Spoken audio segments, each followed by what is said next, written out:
तो hello friends, welcome to my YouTube channel. अगर आप इस चैनल पे नए हैं तो प्लीज़ चैनल को सब्सक्राइब कीजिए ताकि आने वाले सभी वीडियोस आपको मिलते रहें। तो पिछले जो हमारा लेक्चर था उसमें हमने dual nature of matter and radiation को स्टार्ट किया था, जिसमें हमारा थोड़ा सा ही पोर्शन बाकी था जो कि है डी ब्रोगली वेवलेंथ। उसके बाद हम इस चैप्टर के जेईई मेंस और नीट के प्रीवियस ईयर के क्वेश्चन को भी डिस्कस करेंगे। तो प्लीज़ वीडियो को पूरा देखें, ठीक है गाइस। तो अब हमारा जो कंसेप्ट बचा हुआ था वो था de Broglie wavelength. De Broglie sir ने एक कंसेप्ट दिया था जिसे हम कहते हैं डी ब्रोगली वेवलेंथ के नाम से जानते हैं, जो कि था कि the momentum of any mass particle is equal to h by lambda. Okay, here p is the momentum, ठीक है, h is the Planck constant and the lambda is the wavelength. ठीक है, ये कंसेप्ट किसने दिया था? डी ब्रोगली सर ने दिया था। तो आज हम इसे ही डिस्कस करेंगे।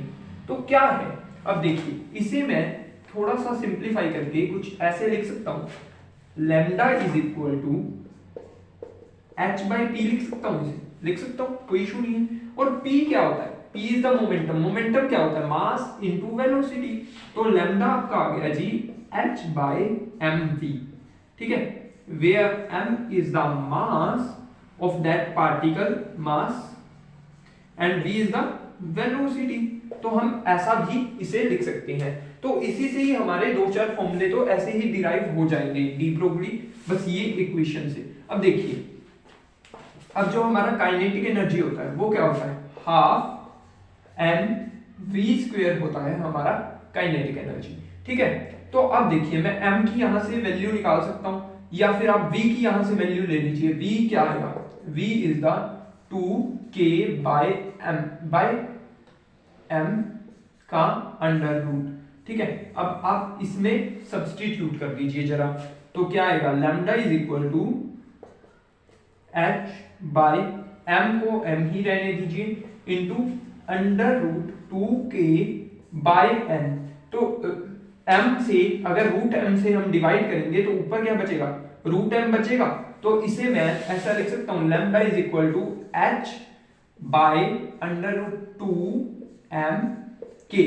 तो ये हमारा नया जो फॉर्मूला है वो बनके रेडी हो चुका है, जिसमें k is the kinetic energy, okay, and the m is the mass, ठीक है। तो अब हम इसी फॉर्मूले को थोड़ा सा और सब्स्टिट्यूट करके एक नया फॉर्मूला डिराइव कर दे रहे हैं, जो कि है in the terms of potential. अब देखिए, k हमारा यहाँ पे काइनेटिक एनर्जी है। एनर्जी अब क्या होता था? Energy is equal to Q into potential, V is the potential, ठीक है, ये लिख सकता हूं मैं।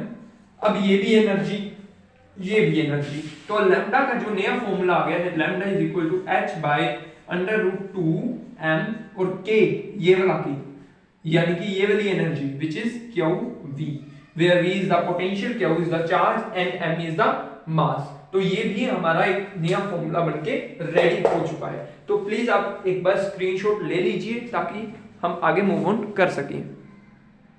तो अब हम गाइस मूव करते हैं हमारे नेक्स्ट पार्ट की तरफ, जो कहता है कि अगर हमारा एक इलेक्ट्रॉन है तो इलेक्ट्रॉन के लिए जो लैम्डा की वैल्यू है वो फिक्स होती है, दैट इज 150 बाय v का अंडर रूट इन आर्मस्ट्रॉन्ग, ठीक है। तो ये किसके लिए होता है? दिस इज फॉर इलेक्ट्रॉन, ये हमेशा फिक्स होता है फॉर इलेक्ट्रॉन।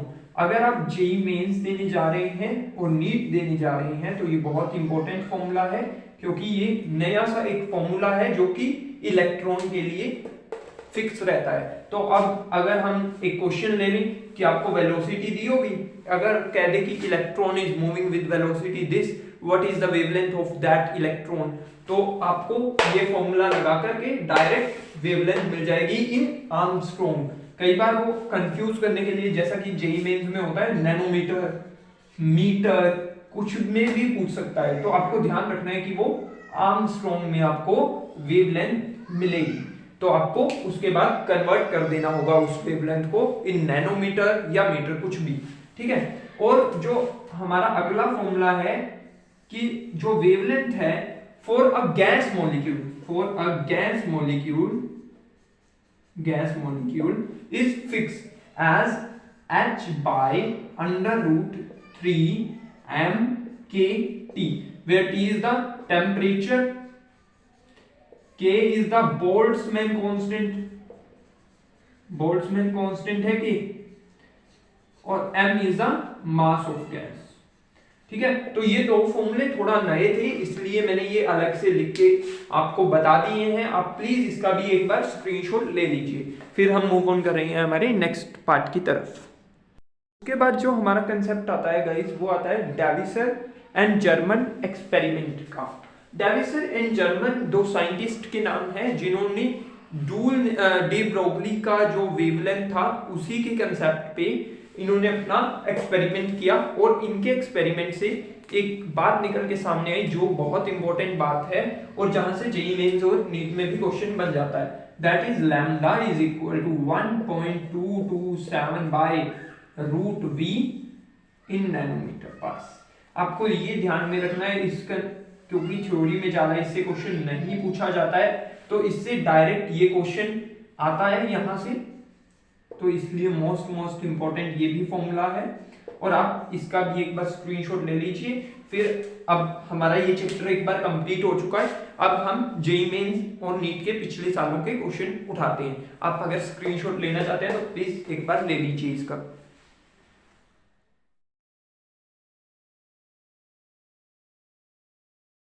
गाइस अब हम मूव ऑन कर रहे हैं हमारे जेईई मेंस और नीट के प्रीवियस ईयर क्वेश्चन की तरफ। आपको आपका क्वेश्चन स्क्रीन पे विजिबल हो गया होगा, तो मैं भी एक बार क्वेश्चन को रीड आउट कर देता हूं। कहता है एक सर्टेन मेटल का, एक कोई भी मेटल है उसका सरफेस है जिसपे दो लाइट फॉल की गई है, एक का लैम्डा है 350 nanometer and the other one lambda is 540 nanometer. उसके बाद जो स्पीड है, maximum speed of the photo electron in the two cases are differ by the factor 2। उसके बाद कहा गया है कि वर्क फंक्शन निकालिए इस मेटल का। ठीक है, तो कुछ भी नहीं है, बिल्कुल आसान क्वेश्चन है ये। देखिए अब देखिए, हमने कल वाली क्लास में ये डिस्कस किया था पिछले लेक्चर में कि अगर मेटल है उस पर कोई भी वेवलेंथ डाली जाती है तो पहले उसे जो hc बाय लैम्डा होता है, जो इसकी एनर्जी है लाइट की, उसे वर्क फंक्शन को ब्रेक करना होगा, उसके बाद उसका हाफ mv² बाहर आएगा।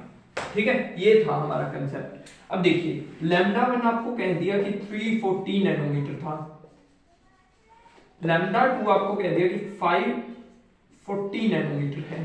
340 था ना, एक बार मैं वेरीफाई कर लेता हूं, वैसे ये तो 540 ही था एंड इट इज 350, तो यहाँ पे 350 नैनोमीटर है और यहाँ पे आपका 540 नैनोमीटर है। तो देखिए अब पहले केस में lambda 1 it is hc by lambda 1 is equal to work function plus half mv²। m को आप सिंप्लीफाई के लिए 1 ले लीजिए, लेट m एज 1, ठीक है, फॉर सिंप्लिसिटी mv²। ठीक है, अब देखिए, और ये दूसरी वेवलेंथ के लिए ये हो गया v²। अब देखिए अब किसकी एनर्जी ज्यादा होगी, वैसे देखा जाए एनर्जी, ये देखिए लैम्डा की इनवर्सली है, तो जिसका लैम्डा कम एनर्जी ज्यादा, यानी कि इसकी एनर्जी ज्यादा होगी फर्स्ट वाले की, तो एनर्जी ज्यादा होगी तभी वो वर्क फंक्शन को ब्रेक कर पाएगा और इसे ज्यादा वेलोसिटी देगा, तो एनर्जी ज्यादा तो वेलोसिटी भी ज्यादा। तो यानी कि अब 2 फैक्टर का डिफरेंस दे रखा था, तो इसका जो वेलोसिटी है इससे डबल हो जाएगी, तो ये लीजिए बस। अब कुछ भी नहीं है, इक्वेशन 1 है, इक्वेशन 2 है, आपको क्या करना है, इसकी वैल्यू निकालनी है। अब मैं क्या कर रहा हूं, यहां से v² की वैल्यू निकाल रहा हूं, एक बार सिंप्लिसिटी करके दिखाते हैं आपको। यहां पे मैं इसे थोड़ा सा सिंप्लीफाई कर लेता हूं, इट इज 2v², ठीक है, और यहां से आएगा hc लैम्डा 1 और लैम्डा 2 माइनस, इधर लाया तो माइनस हो गया, -5 हाफ mv², तो हाफ। ठीक है, अब मैं इक्वेशन 1 को इक्वेशन 2 से डिवाइड कर दे रहा हूं, तो क्या बचेगा, hc by lambda 1 minus 5 by hc by lambda 2 minus five is equal to 4 बचा। अब मैं इसे उधर ले जाऊं, that is H C by lambda 1 minus five is equal to H C by lambda 2 minus 5 into 4। ठीक है गाइस, अब क्या करें, अब this is H C by lambda 1 minus 5 and this is H C by lambda 2 into 4 minus 4 5। तो अब 5 की आप वैल्यू निकाल सकते हैं। एच सी की जो डायरेक्ट वैल्यू होती है वो होती है 1240 इलेक्ट्रॉन वोल्ट। तो सीधा आप इसका वैल्यू यूज कीजिए और यहां से आप निकालेंगे तो आपका आंसर आ जाएगा। मैं एक बार आंसर आपको बता देता हूं, शायद 18 जो है आपका आंसर है, जो कि डी ऑप्शन है। एक बार मैं देख लेता हूं। 1.8 is the correct answer of this question and it is the D option. तो प्लीज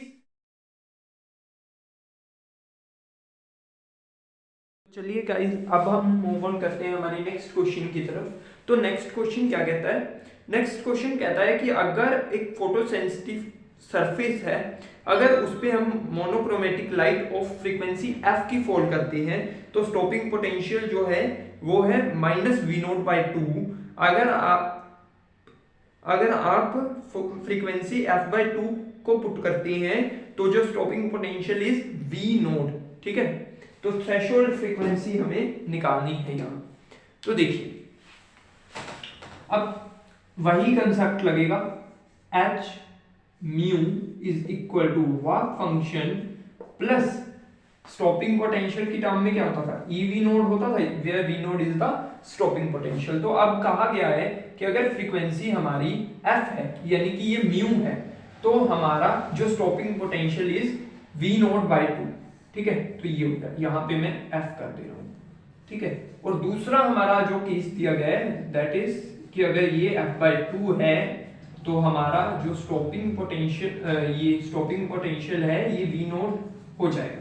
तो अब देखिए, अब ये दो केसेस हैं, तो अब देखिए मुझे इन्हें सॉल्व करके फाई की वैल्यू पहले निकालनी है। अगर मेरे पास फाई की वैल्यू आ गई तो आप बड़े आराम से थ्रेशोल्ड फ्रीक्वेंसी निकाल सकते हैं। तो चलिए, अब मैं यहां से EV0/2 की वैल्यू निकालता हूं, या फिर EV0 की ही वैल्यू निकालता हूं, दैट इज 2HF - 25। ठीक है, तो अब मैं यहां पे सब्स्टिट्यूट कर दे रहा हूं, दिस इज माइनस में 25, तो यहां से फाई इधर आया, phi is equal to 2HF - HF/2, so it is 3HF/2। और ये क्या होता है, फाई इज द HF या H म्यू होता है। ठीक है, H म्यू, तो आपका जो H से H है वो कैंसिल हो गया, तो म्यू TH जो है आपका threshold frequency is 3/2 of frequency. तो ये आपका करेक्ट आंसर आएगा। ठीक है गाइस, अब हम मूव ऑन करेंगे हमारे नेक्स्ट क्वेश्चन की तरफ।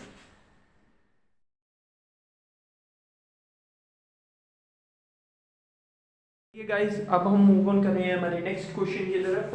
तो नेक्स्ट क्वेश्चन क्या कह रहा है, नेक्स्ट क्वेश्चन कहता है कि अगर हमारा जो थ्रेशोल्ड वेवलेंथ है एक लाइट का वो है 380 नैनोमीटर। ठीक है, और उसके बाद आपको कहा गया है कि अगर एक light of 260 nanometer is falled on that surface, what is the maximum kinetic energy. क्या निकाल सकते हैं, ये अगर क्वेश्चन होना चाहिए क्योंकि बहुत आसान क्वेश्चन है, मैं बस हिंट ही दूंगा इसका और आप खुद से सॉल्व कर सकते हैं। तो देखिए, H म्यू फॉल हुआ, वर्क फंक्शन है प्लस काइनेटिक एनर्जी है। अब वर्क फंक्शन हमारा क्या होता है, that is H mu TH होता है। अब आपका काइनेटिक एनर्जी क्या होगा, काइनेटिक एनर्जी होगा जी H mu minus mu TH। ठीक है, अब म्यू क्या होता है, mu is C/λ minus C/λ TH। अब देखिए, लैम्डा TH आपको दिया हुआ है, lambda TH is this, lambda TH आपको दिया हुआ है, लैम्डा आपको दिया हुआ है। HC को अगर मैं बाहर ले लूं तो HC की वैल्यू जो होती है वो होती है 1240 इलेक्ट्रॉन वोल्ट होती है। तो अब सब कुछ तो है, तो काइनेटिक एनर्जी निकल जाएगा, बिल्कुल आराम से आपका काइनेटिक एनर्जी इस क्वेश्चन में निकल सकता है। तो अगर आपको ये क्वेश्चन समझ नहीं आ रहा है तो आप प्लीज हमारे पिछले वीडियो लेक्चर को देखिए, जिसमें हमने बहुत आराम से बहुत अच्छे से इसे एक्सप्लेन किया है और आपको आ जाएगा उससे। तो प्लीज एक बार इस क्वेश्चन को देखिए, फिर हम मूव ऑन कर रहे हैं हमारे नेक्स्ट क्वेश्चन की तरफ।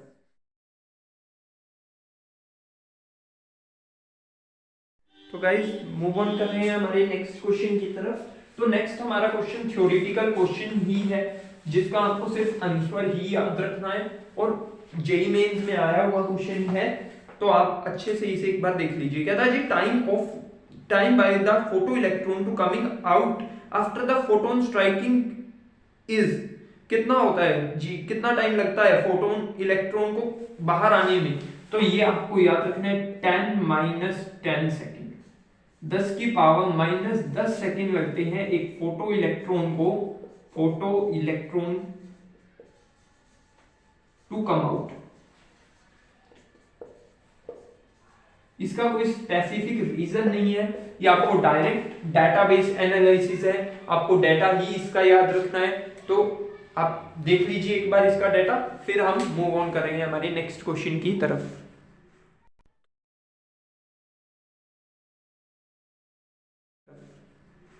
तो चलिए गाइस अब हम मूव ऑन करेंगे हमारे नेक्स्ट क्वेश्चन की तरफ। तो नेक्स्ट क्वेश्चन कहता है जी अगर एक वर्क फंक्शन का एक मेटल का वर्क फंक्शन जो है वो 4 इलेक्ट्रॉन वोल्ट है, तो आप बताइए कि कितने लैम्डा मैक्सिमम जो उसे एमिट कर सकता है। मिनिमम नहीं पूछा, मैक्सिमम पूछा। अगर वो पूछता तो मिनिमम फ्रीक्वेंसी मिनिमम पूछता और ये मैक्सिमम पूछेगा, क्योंकि hc/लैम्डा होता है यहाँ पे। अगर लैम्डा मैक्सिमम है यानी कि ये एनर्जी कम है, एनर्जी कम से कम हमें कितना चाहिए कि वो एमिशन करवा दे। मैंने पिछले लेक्चर में भी आपको बताया था कि एनर्जी हमें कम से कम उतना चाहिए कि बस वर्क फंक्शन के बराबर हो जाए, ताकि काइनेटिक एनर्जी चाहे ना निकले पर वर्क फंक्शन के बराबर हो जाए, मतलब एमिशन हो जाए। तो अब hc/लैम्डा को आप इससे इक्वेट कर दीजिए वर्क फंक्शन से। इसकी वैल्यू होती है जी 1240 electron volt by lambda m, और ये आपका फाई आपको दिया हुआ है 4 इलेक्ट्रॉन वोल्ट, तो लैम्डा m आपका कैलकुलेट होकर के आ जाएगा। तो अब हम बढ़ रहे हैं हमारे नेक्स्ट क्वेश्चन की तरफ, आप देख लीजिए इसे। तो अब हम गाइस मूव ऑन कर रहे हैं हमारे नेक्स्ट क्वेश्चन की तरफ, जो कि थ्योरेटिकल क्वेश्चन है। कहा ये गया है क्वेश्चन में कि अगर हम काइनेटिक एनर्जी और फ्रीक्वेंसी को प्लॉट करें तो कैसा आपका ग्राफ आएगा और उसका स्लोप वगैरह क्या होगा और स्लोप किस पे डिपेंड करेगा। तो देखते हैं। तो देखिए इस क्वेश्चन में जैसा कि आपको बताया गया कि आपको काइनेटिक एनर्जी और फ्रीक्वेंसी के बीच में ग्राफ बनाना है। Here is kinetic energy and here is frequency। तो अब मुझे कुछ भी नहीं आता इसमें, तो क्या सोचेंगे, सोचना ये है कि h mu is equal to work function plus kinetic energy होता है जी। ठीक है, अब मैं काइनेटिक एनर्जी निकालना चाहता हूं, तो ये आ गया h mu minus work function क्या था, h mu th, यानी कि थ्रेशोल्ड तक। तो थ्रेशोल्ड, अब ये आपका ऐसा कुछ आ गया। अब देखिए थ्रेशोल्ड तक तो कुछ भी काइनेटिक एनर्जी नहीं होगी, थ्रेशोल्ड फ्रीक्वेंसी तक कुछ भी काइनेटिक एनर्जी नहीं होगी। सो यहां तक कुछ भी मान लो काइनेटिक एनर्जी नहीं है। उसके बाद ये क्या होगा graph, it is a straight line graph, और वो ग्राफ क्या होगा, it will increase like a straight line. और उसका स्लोप क्या होगा गाइस, उसका स्लोप आपका h है, क्योंकि क्या होता है y is equal to mx plus c। अगर ये आपका m तो यही हुआ ना, स्लोप तो यही हुआ, तो h is the slope for this. तो आपका आंसर क्या आना चाहिए, आंसर ये आना चाहिए कि it is same for all matter, it is same for all metal, her matter के लिए सेम है और इंडिपेंडेंट ऑफ इंटेंसिटी। तो ये आपका आंसर आएगा इस क्वेश्चन के लिए। तो ये थोड़ा सा थ्योरेटिकल पे चला गया है ये कंसेप्ट। अगर आपने ये फॉर्मूला पढ़ा हुआ है, जैसा कि हमने पिछली क्लास में डिस्कस किया था, तो ये बिल्कुल आसान सा मतलब क्वेश्चन था जेईई मेंस का, पर थोड़ा सा कंफ्यूज कर रखा था इस क्वेश्चन में। तो आप अगर एक बार स्क्रीनशॉट लेना चाहते हैं तो ले लीजिए इस क्वेश्चन का। अगला जो हमारा क्वेश्चन है वो काफी अच्छा क्वेश्चन है। कहता कि अगर हमारा जो मैक्सिमम वेलोसिटी है, जिस वेलोसिटी से इलेक्ट्रॉन बाहर की तरफ आ रहे हैं वो v है, और जो फ्रीक्वेंसी है वो n दे रखा है आपको, तो बताइए कि अगर हम यहाँ पे फ्रीक्वेंसी को 3n कर दें तो वेलोसिटी पे क्या इफेक्ट पड़ेगा, तो वेलोसिटी क्या होगी। तो देखिए, तो ये आना चाहिए माइंड में कि h mu which is n, यहाँ पे क्योंकि फ्रीक्वेंसी n है, is equal to work function which is phi plus half m v square. ठीक है, अब दूसरा केस के लिए क्या होगा, it is 3hn is equal to 5 plus half m v prime square. ठीक है, hn यहाँ पे hn की वैल्यू है तो 3 से मल्टीप्लाई करके यहाँ रख दीजिए value, it is 3/2 m v square is equal to 5 plus half m v prime square. ठीक है, तो अब देखिए, it is 2 phi is equal to plus 3/2 m v square is equal to half m v prime square. ठीक है, तो अब मैं यहाँ पे बाई 2 को हटा करके यहाँ मल्टीप्लाई में ला दूं, सो इट इज m को भी हटा देते हैं यहाँ से। तो देखिए, तो गाइस ये आपका कोई भी कांस्टेंट बन गया 4 फाई बाई m, इसे मैंने कह दिया c कांस्टेंट है। अब देखिए v प्राइम जो है वो इससे c टाइम्स प्लस हो रहा है, यानी कि इसमें अगर मैं c जोड़ दूं तो v प्राइम स्क्वायर है, यानी कि v prime square is greater than 3v square, क्योंकि इससे तो बड़ा ही है क्योंकि कांस्टेंट ऐड हो रहा है। सो it is v prime is greater than √3v। ठीक है, तो आपका ये रिलेशन आ गया है कि मतलब मोर देन होगा √3v से। तो अगर आपको वीडियो अच्छा लगा तो प्लीज चैनल को सब्सक्राइब कीजिए,